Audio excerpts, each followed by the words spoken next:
Hello, everyone, and welcome to the Happiness Journey with Dr. Dan podcast, where every journey is worth living. My name is Dr. Dan, and I'm your host for today's episode. I'm a bilingual cognitive behavior psychotherapist specializing in anger management issues, both court appointed and private, marriage counseling using the EFT method, dissociative disorders, narcissistic personality disorders, depression, anxiety, dream analysis, and also provide life, business, and retirement coaching support. I provide individual one-on-one sessions in both French and English, and also do group settings.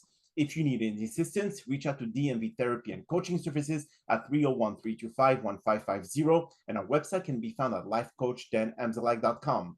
Today, I'm very excited to have for our fifth episode of season 14, a special guest and career coach and expert in the hidden job market, Anish Majumbar. And just like every of my past episodes, I will leave it up to the guests to properly introduce themselves, as no one can do a better job. Anish, the floor is yours. Thank you so much, Dr. Dan, and congratulations on 14 amazing seasons as well. Thank you. Yeah, man, it's unbelievable. I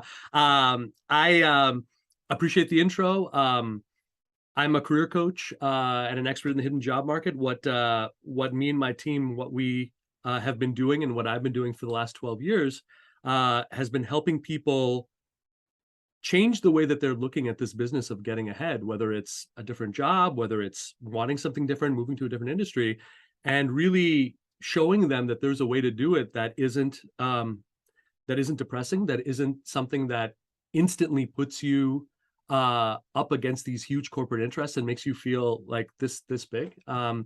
We've had a lot of success doing it, but I have to tell you, the journey here has been so surprising. This was none of what I'm doing right now was ever part of the life story.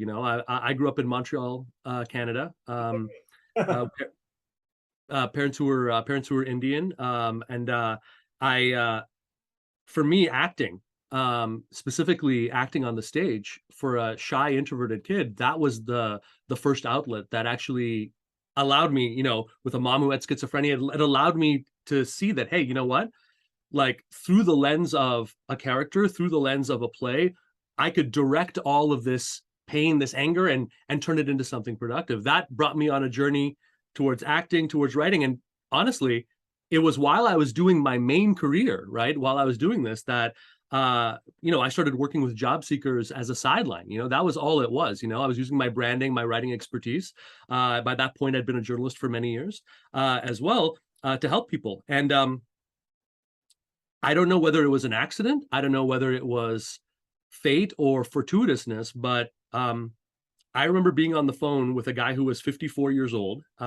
He was ostensibly starting a job search, but really, this was a man who had spent 2+ decades in one company, was an architect, and he felt like a failure. He felt like, I spent 2 decades just focusing on the work. Mm-hmm. They took all the credit for my work. They gave me all sorts of promises of things that was going to happen. They took all of that away. And now I'm supposed to go out there and compete with people who are 20, 30 years younger than me. And I look at my wife and I look at my kids and I know that I'm proud of them, but I don't feel proud. I don't feel like what I did was the right moves. I feel like a fool. And I got off the phone with that person and I realized that this is not a resume issue. I could write him the best resume on planet Earth, but that's not going to change the fundamental thing here.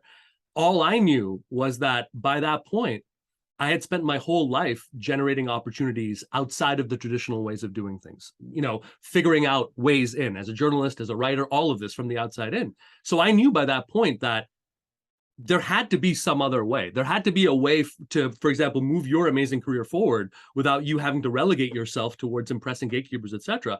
And it took me 6 years. It almost cost me everything that I had. It almost cost me my marriage. We were 6 months away from bankruptcy, 6 figures in debt, because I had used that time to learn with every coach, with every expert. And I was not willing to be bound by the linear ways of thinking that bind so many people when they come to their professional lives. I don't care if you're an entrepreneur. I want to learn from you. I don't care if you're a business development expert. I want to learn from you. And as I did that, I started figuring out a way to teach people this stuff and figure out a way to show people who might not have an entrepreneurial bone in their body how to take a more entrepreneurial approach to all of this and start looking at their careers, not through the lens of some dream job or some dream outcome, but a universe that you yourself can control. And that's what I found. That's that in some sense, 2,000 people in, hundreds of millions of offers thing. The simplicity of it is always the same, which is you are going to find the peace and the happiness that you want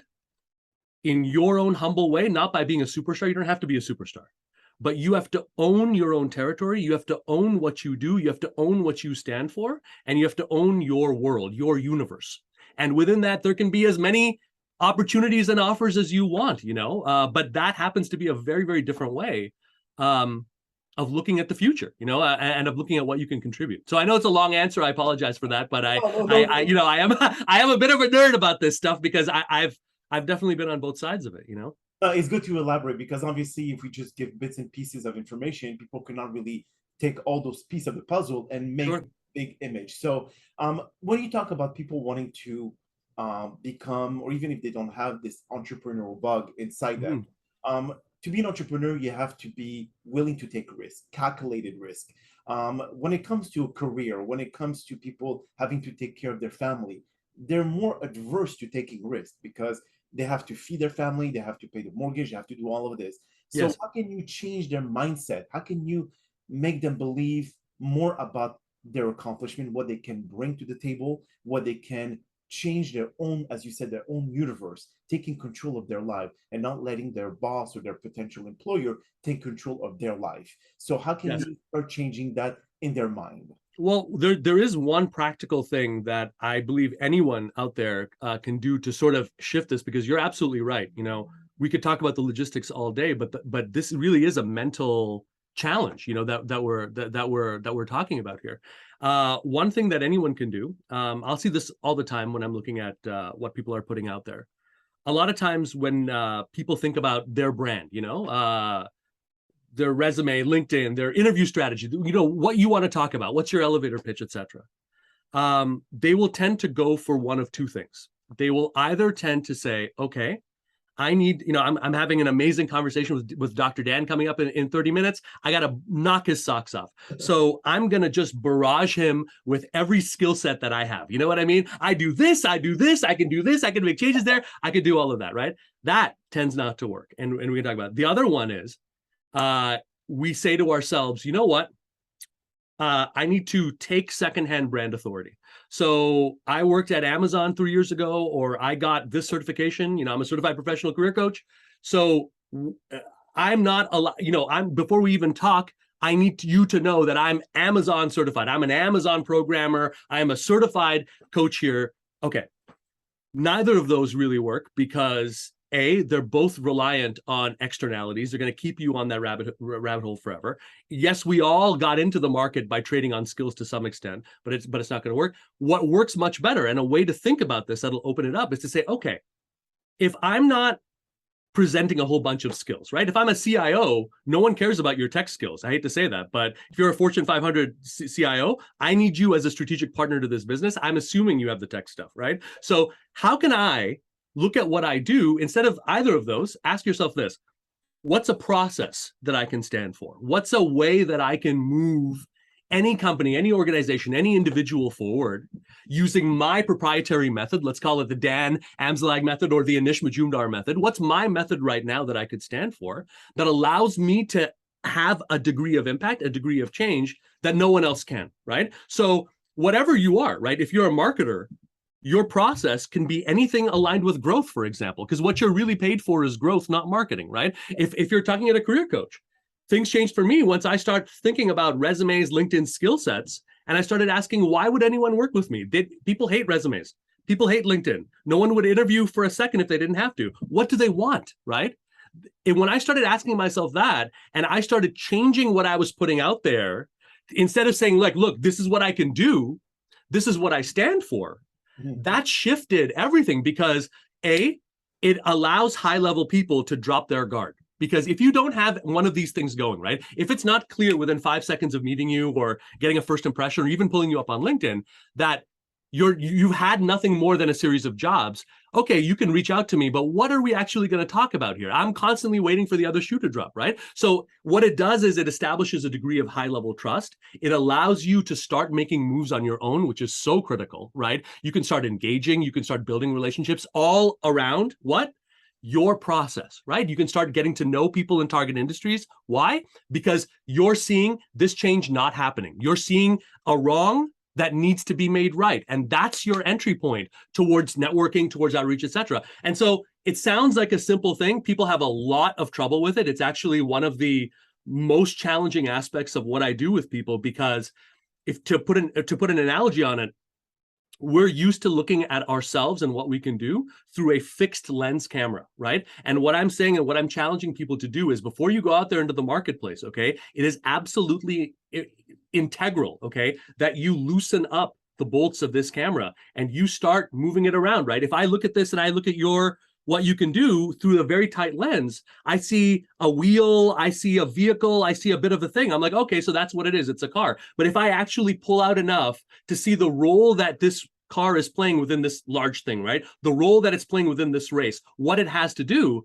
and I'm able to advocate for that, now I can talk to anyone who is impacted by the end result of what I can do. If I don't do that, I'm always going to be limited. I'm going to be limited either by, oh, you're a marketer? I have a limited idea of what marketing is, so I'm out that way. Or I'm limited by 100 other things. So if you start thinking of it that way and start asking yourself, is there a process that I can stand for that would not change, that is high enough to own all of the potential industry paths or career paths that I'm interested in right now, but is bigger than all of them, right? That is going to really, really, really, I think, not just change on a practical level, but I think that's a way of thinking about what you do that can grow with you, and it's not something that you have to, just as a little side benefit. Another thing about going that way is you don't have to do what many people do, which is they look at a job posting, they look at this, I got to change everything about me, to align with that. You don't ever have to worry about that if you're standing and owning the high ground, so something to think about. Yeah, absolutely. And you made a lot of very good point here, because let's say when someone applies into the job market and they get a call for an interview, okay, so they're already pre-qualified. So they don't really need, as you just mentioned, to adapt their resume to the job ad, because they already have the skills. And when they go to the job interview, they don't need to say, well, I have the certification with Amazon, certification with this and all, because the employer already knows, they read the resume. So agreed. But when the candidate goes in and they see a line of people sitting down for the same job, that already destroys their confidence level. It destroys everything in their mind, because they say, now I've got to compete with 100 people that I'm seeing right now. So what would you encourage, or what would you tell all of our listeners that when you go in, just know that you have that specific skill set and focus on the things that, because no one knows what other people have. So how do you give them that confidence to say, I'm unique, I'm different, and I'm going to get this job? Yeah, it's a great question. And there's actually two sort of ways that you want to think about it, two sort of things that you want to be doing at the same time.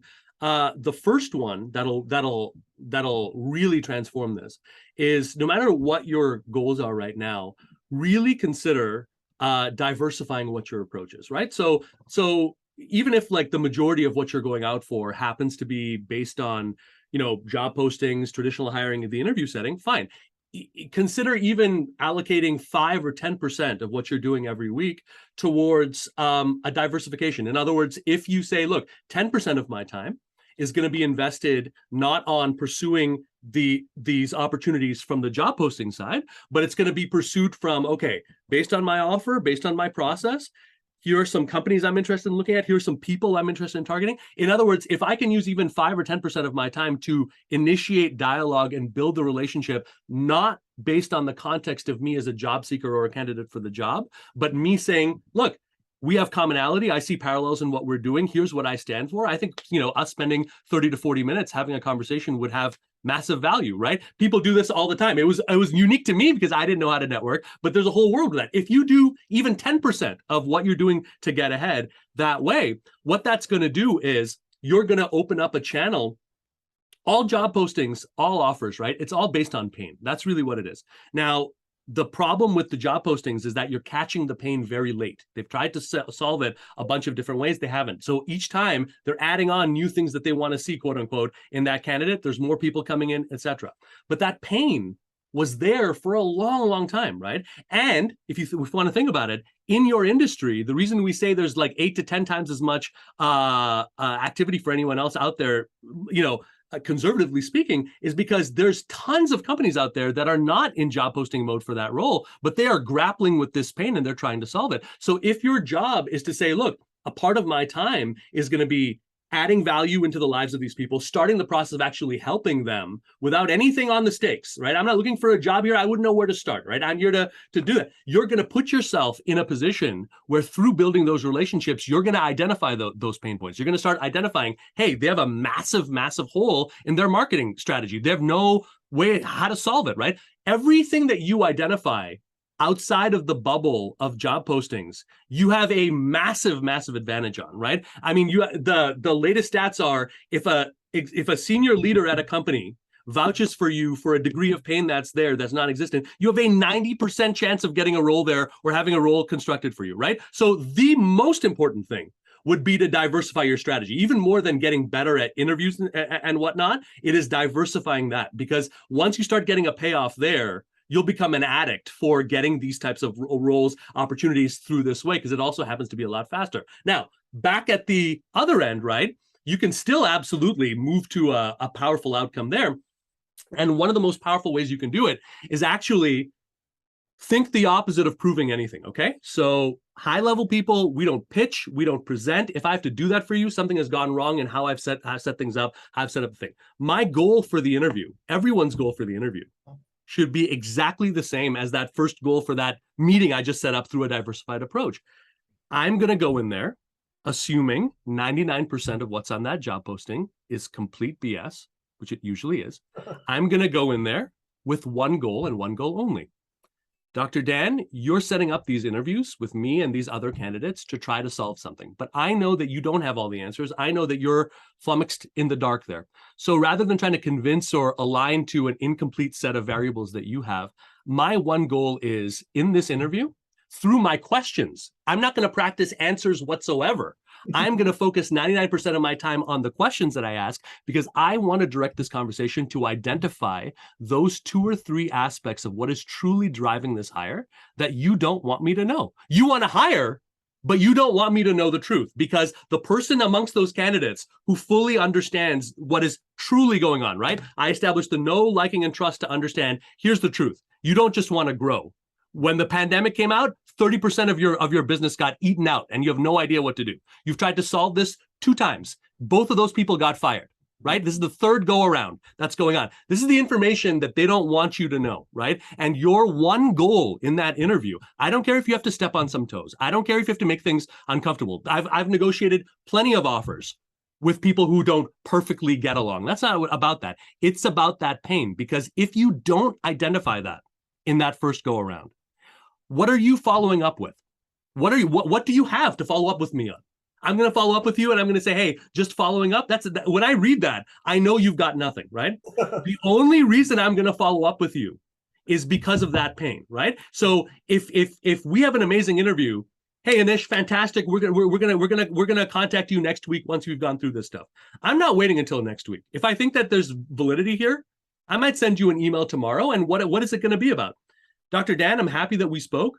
I've got some serious concerns about what the topic of our discussion was. A, it looks like there's no marketing strategy whatsoever. Let's get beyond the frou-frou here. There's no plan here. Okay. B, you guys want to get a facility up and running in 10 months, right? I don't see any of those things going on. C, there's nothing going on the cultural side whatsoever. And that is critical. Based on what I've seen, that is critical to get this right.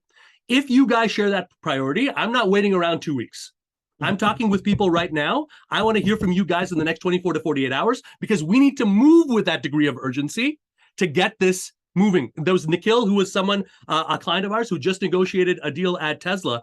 He's asking questions, and the guy who ultimately became his boss literally asked him that. They're like, Nikhil, you're asking a heck of a lot of questions here. And his answer was, yeah, Elon wants us to get a new facility up in 11 months that has never been done before. With all due respect, if the people that you're talking with are not asking you these types of hard-hitting questions, they're the wrong people for it, right? He's in Tulsa. He was in Texas 4 days later. He had the role in a week, right? So it's this push and pull of understanding when they want you to impress, that's when you have standards. When they want you to say, hey, jump through these hoops, that's when you have to realize, hey, man, this is a negotiation here, right? And you don't know what you're doing, right? And I don't know what I'm doing either. So let's get into a place of mutual productivity, and let's get into a place of mutual truth first. And I'm really looking to see also, I think we all need to have more higher standards when we're out there, And I think it's also very important that you ask hard-hitting questions, because it's the most powerful way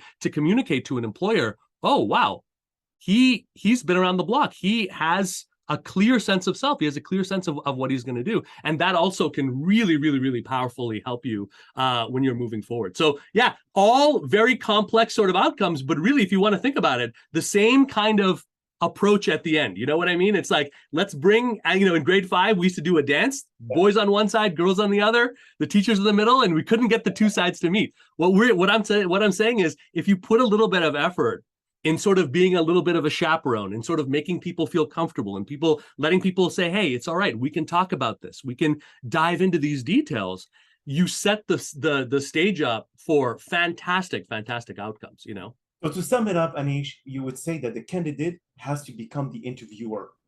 Yeah, I think that's true. I think that for what you do, for your zone of excellence that only you can do, you're the big dog, right? And that doesn't mean that you're doing this in an ego fashion or trying to be abrasive or anything like that. But there's a seriousness of purpose, and there should be